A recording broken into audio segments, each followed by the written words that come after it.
CCTV नहीं था मेरे साथ ये हुआ मैंने वीडियो बनाई। ये पुलिस के पास नहीं गई, ये बीजेपी के पास गई। मतलब जस्टिस चली गई।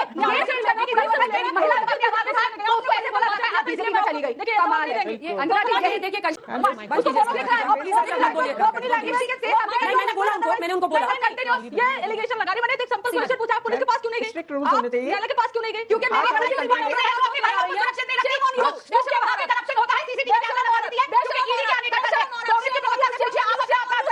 यही प्रॉब्लम है। आप लोग जो नहीं बोल सकते ना, जो ममता बनर्जी का नाम नहीं ले सकते, वो यहाँ खड़े होकर ज्ञान ना ले। जो पार्टी को उसको सपोर्ट करते हैं, आपको याद है ना मुलायम सिंह यादव ने क्या कहा था?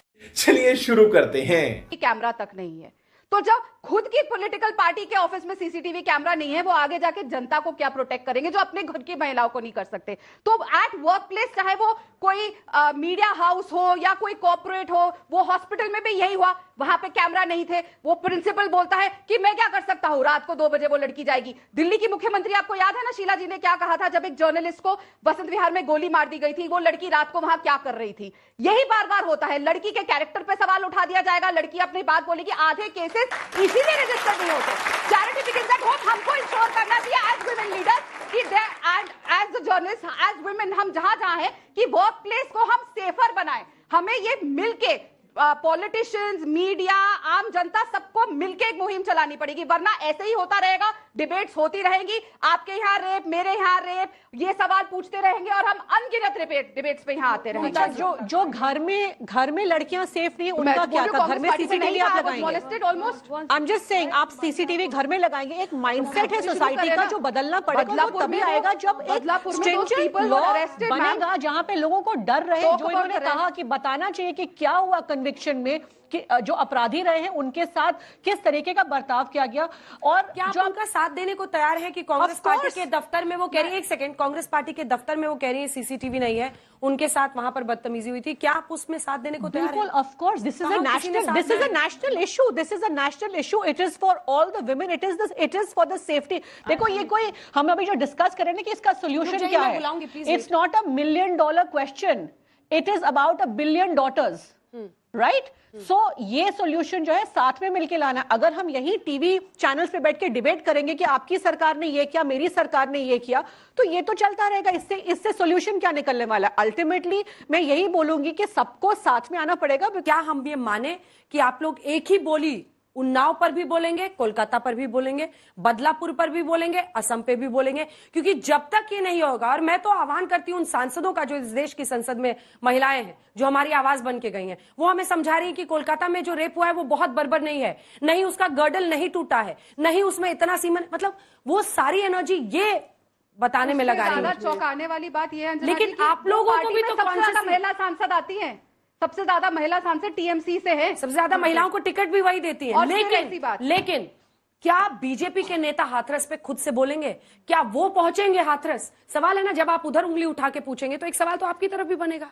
तो उन्नाव के तो विधायक को बचाया जाता है, बृजभूषण शरण सिंह के खिलाफ पार्टी में कोई बोले, आप उसके बेटे को टिकट? बृजभूषण शरण सिंह की आपने बात करी और उनके बेटे की टिकट की बात करी। बृजभूषण शरण सिंह की हमने टिकट नहीं दी, और अगर ये बात है कि उनके बेटे को टिकट दी गई, तो इस हिसाब से इमरजेंसी लगाने वाली इंदिरा गांधी और सिखों के नरसंहार के जिम्मेदार राजीव गांधी के बेटे राहुल गांधी को भी सजा मिलनी चाहिए। फिर तो वो वही बात होगी, बीच में मत बोलिए। आप लोग जो नहीं बोल सकते ना, जो ममता बनर्जी का नाम नहीं ले सकते, वो यहाँ खड़े होकर ज्ञान ना ले। जो पार्टी को उसको सपोर्ट करते हैं, आपको याद है ना मुलायम सिंह यादव ने क्या कहा था? लड़के हैं, गलती हो जाती है और मौत की सजा नहीं मिलनी चाहिए, ये कहा था समाजवादी पार्टी ने, उनके साथ है। आपको याद है अबू आजमी ने क्या कहा था? सुनने वाली बात है, जिनको नहीं पता। समाजवादी पार्टी के लीडर अबू आजमी का कहना है, जब बलात्कारी को हैंग किया जाए तो उसके साथ विक्टिम को भी हैंग कर दिया जाए, और ये उस समाजवादी पार्टी का नाम नहीं लेंगे जब वो अयोध्या के केस में पकड़े जाएंगे या वो कन्नौज में पकड़े जाएंगे। तो आप ये आज बोलूं कि विमेन एंड चाइल्ड डेवलपमेंट, उनका नाम ले, women and child development minister Smriti Irani ji कितने सालों से चुप्पी साधी हुई थी, अब बोली, राइट? प्राइम मिनिस्टर कितने वर्षों से मंत्री नहीं है वो। नहीं, अब नहीं है तो अब बोली। जब थी उनको पर एक पोर्टफोलियो मिला था, she was women and child development minister, so we can't get into this. ये ज्यादा सीरियस मैटर है। ओके, हमने बात करी सीसीटीवी, फोरेंसिक्स, ये वो ज्यादा एडमिनिस्ट्रेशन को ट्रेन करना पड़ेगा, हमें क्राइम सीन्स को किस तरीके से हैंडल करना था। So many things government can do, accountability था पॉलिटिकल। लेकिन इनकी एक बात मुझे याद आई, पहले भी मैंने इनसे सवाल पूछा, इन्होंने कहा कांग्रेस के ऑफिस में सीसीटीवी नहीं था, मेरे साथ ये हुआ, मैंने वीडियो बनाई। ये पुलिस के पास नहीं गई, ये बीजेपी के पास गई।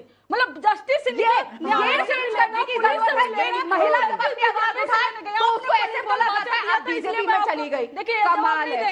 ये अंजना जी ये देखिए कंचना जी, ये विक्टिम शेमिंग है, ये विक्टिम शेमिंग है। इस वजह से एक सेकंड विक्टिम शेमिंग नहीं, ये विक्टिम शेमिंग होना पड़ेगा।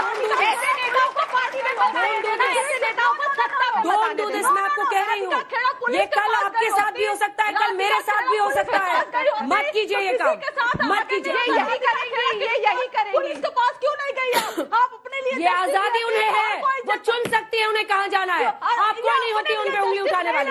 Don't do this. बीजेपी से this is victim shaming madam, justice this मिलेगा। Is victim shaming. इनको मैं इसीलिए नहीं गई पुलिस में ताकि आप जैसे लोग एक्सपोज हो कि कैसे आप लोग विक्टिम शेम करते हैं, कैसे पार्टी के नेता बोलते हैं कि चुनाव है घर पे जो चुप कर जाओ। आप मत बोलिए, पहले बोलिए शेम ऑन ममता बनर्जी, फिर मेरे पे सवाल उठाइएगा। बोलो शेम ऑन ममता, देखो दूसरों के लिए shame on me but not shame on Mamata Banerjee. अपने लिए जस्टिस मांगने की shame on me, thank you. Shame on me but not shame on Mamata Banerjee. ये है सच्चाई इस देश की ऑपोजिशन की। धन्यवाद। चाहती हूँ कि जब तक हम लोग इन चीजों में पड़े रहेंगे सर तो कुछ भी नहीं होगा। ऑन बेस से बेस यू आर बेशरम औरत। बंद कीजिए प्लीज, आप सब मत बोलिए। अपनी language she can say something. नहीं, मैंने बोला उनको, मैंने उनको बोला। ये एलिगेशन लगा रही। मैंने एक सिंपल क्वेश्चन पूछा, पुलिस के पास क्यों नहीं गई? स्ट्रिक्ट रूल्स होने चाहिए। न्यायालय के पास क्यों नहीं गई? क्योंकि मेरी लड़ाई अपनी महिलाओं को सुरक्षित नहीं रखती। क्योंकि वहाँ पे करप्शन होता है, सीसीटीवी कैमरा लगा देती है, क्योंकि ईडी के आने का डर है। कांग्रेस की प्रवक्ता से पूछिए, आप अपने आप काम करिए।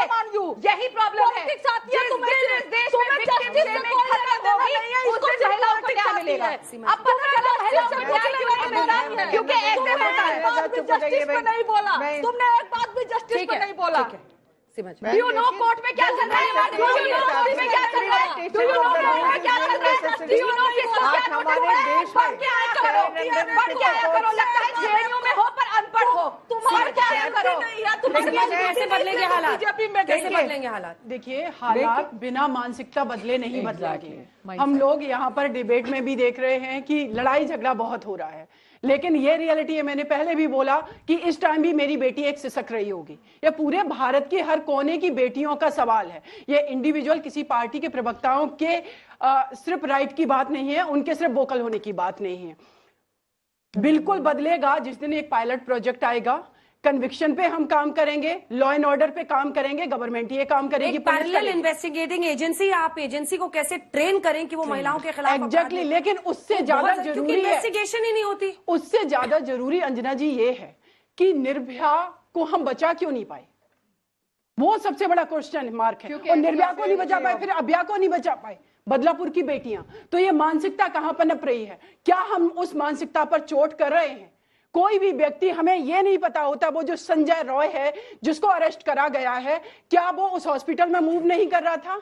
जब तक क्राइम नहीं किया था तब तक सबको वो सही लग रहा होगा, लेकिन वो मानसिकता लिए वो घूम रहा था। ऐसी मानसिकता लिए लोग क्यों घूम रहे हैं? इनसे क्योंकि एक सेकंड, क्योंकि अंजना जी प्लीज एक बार बोलने दीजिए, एक मिनट। अंजना जी, वो लोग इसलिए घूम रहे हैं क्योंकि हमारे परिवार में जो अपब्रिंगिंग हो रही है। प्लीज आप लोग एक minute. This is not going to protect.